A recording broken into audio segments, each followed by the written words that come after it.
Excise സംഘത്തിന് വിവരം കൈമാറിയെന്നാരോപിച്ച് ലഹരി വിൽപ്പന സംഘം യുവാവിനെ ആക്രമിച്ച കേസിൽ 4 പേരെ പിടികൂടി.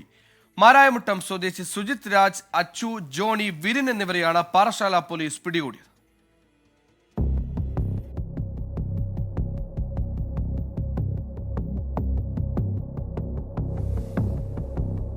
വ്യാഴാഴ്ച രാത്രിയാണ് കീഴ്ക്കൊല്ല സ്വദേശി ഗിരിശങ്കറിനെ സുജിത്ത്, അച്ചു എന്നിവർ ചേർന്ന് ആക്രമിച്ചത്. ഗിരിശങ്കർ ജോലി ചെയ്യുന്ന സ്ഥാപനത്തിന് മുന്നിലായിരുന്നു ആക്രമണം.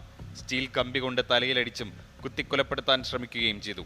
3 കൂട്ടുപ്രതികൾക്കായി പോലീസ് അന്വേഷണം തുടങ്ങി. പിടിയിലായവർ നിരവധി ക്രിമിനൽ കേസുകളിൽ പ്രതികളാണെന്ന് പോലീസ് പറഞ്ഞു.